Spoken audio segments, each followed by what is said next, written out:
Hi friends. Today I want to tell you about the meal that made me Catholic. Now I know that sounds dramatic and a little bit clickbaity, but it's actually true. There was one particular meal that I had while traveling across Argentina, and it left such an impact on us that we ultimately became convinced of the goodness of the Catholic faith. In this video, I'm going to tell you how that happened, as well as something that I think we can take away and learn from the encounter. Welcome back to my channel. My name is Noah Braden, and I'm a Catholic writer and filmmaker who is trying to look behind the screens and hoping to help you cultivate a healthier relationship with digital technology as a result. So today I want to tell you about a story that happened 10 years ago. We found ourselves traveling across Argentina, and we were invited to dinner by acquaintances of a mutual friend. In normal circumstances, this is not something that would have necessarily inspired a dinner invitation. You know, we met in passing, and it certainly would have been appropriate for us to have just said goodbye, and we wouldn't have thought anything of it. But they were eager, and they seemed quite sincere, and so we jumped at the opportunity, my wife and I. Once we were there, we were treated to such a rich experience. We were truly made to feel like family. I want to say like royalty, but I don't think it was that way, because there was not this deferential or pretentious or performative quality to it. But we were welcomed into their home as family, and we were treated to the most delightful of meals, a feast really. And throughout this time, they really opened up their home. We got to meet their parents, and it was a multi-generational family. We got to meet their brothers and sisters, and a fiance of the sister kind of was coming over, and then friends came over.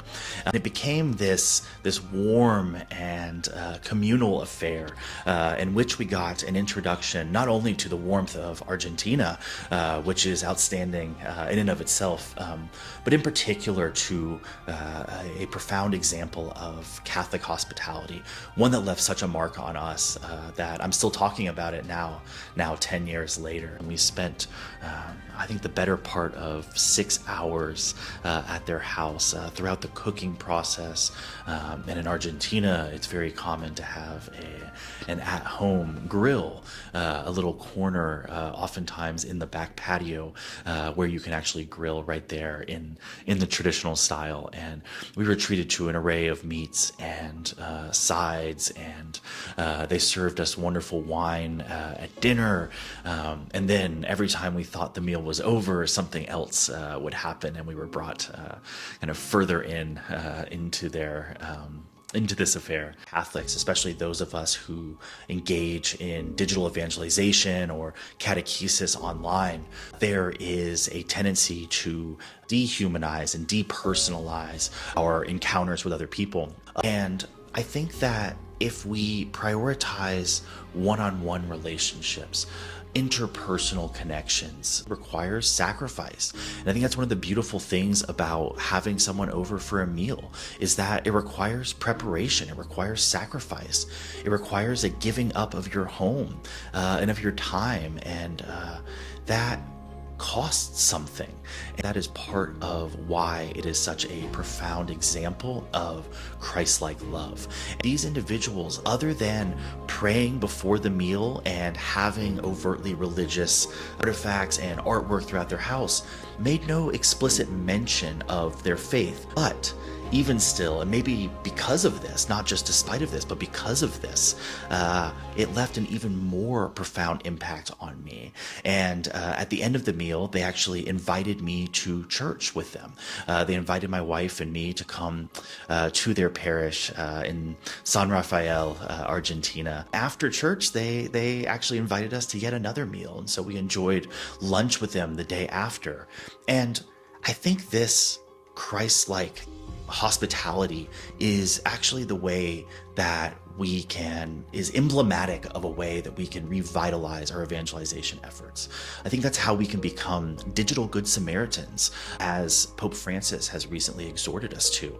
The Good Samaritan is a prime example of how we should offer ourselves to those that we encounter along the digital highway, as it were.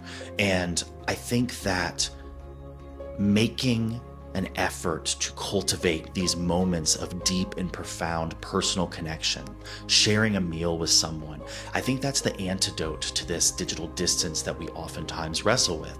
And that's not to say that the digital interactions or digital evangelization are not good. I think that they're good and important and needed, but I think that they need to be oriented towards an incarnational experience. And I think that there's no better incarnational experience to cultivate than one of sharing a meal together, of breaking bread together. It's deeply Eucharistic, right? I mean, as we try to orient ourselves towards Eucharistic living as Catholics, what better way is there than to follow the example of this beautiful Argentinian family who welcomed us into their home despite not knowing us. And it left such a profound impact on me and on my wife that it made us curious about what was behind this deep and profound act of charity, what was behind this Catholic goodness. And as someone who grew up Presbyterian, thinking that Catholics were largely not Christian in the first place, this also was a deep and profound encounter with the goodness of Catholicism. And there's much to criticize validly about the Catholic Church and those within it.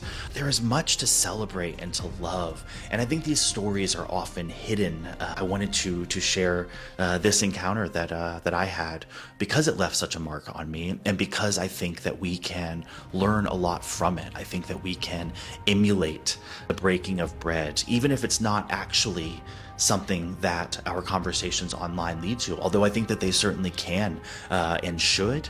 I think that we can orient ourselves around this communal act of breaking bread. So I want to encourage you to invite someone into your home. It might not seem like a big deal, or maybe it does seem like a big deal. If it does seem like a big deal, maybe you're acutely aware of the sacrifice.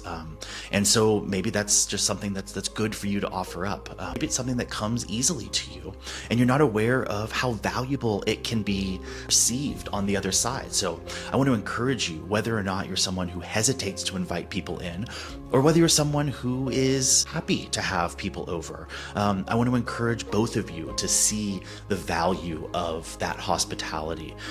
Is one of the most personal, enfleshed, embodied ways for us to live out the gospel. And I think it's needed now more than ever. So if you enjoyed this, please do give it a like, share with someone who might gain value, and maybe share other suggestions that you have for ways that we can orient ourselves toward relationship in our lives. I think that this hospitality is a great example, but I'd love to know others that you might have. So in this channel, if you're new, welcome. I talk a lot about the intersection of truth, beauty, and Catholicism, and of late I have been exploring our relationship as Catholics, in particular as Catholic evangelists and catechists, with digital media and digital technology, in hopes of promoting media ecology principles in the vein of Marshall McLuhan and Romano Guardini and others that I have been blessed by encountering,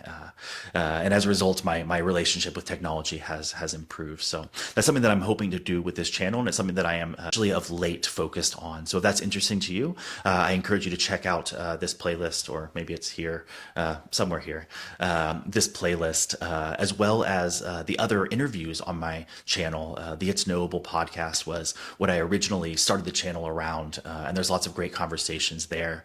I do hope to have more interviews here on this channel at some point, although that has dwindled. But in the meantime, let me know what you think about this video style, a little bit more conversational. I didn't script this out. I just did bullet points and spoke directly to camera here. So let me know what you think. Thanks for listening, and hope you have a good day. God bless.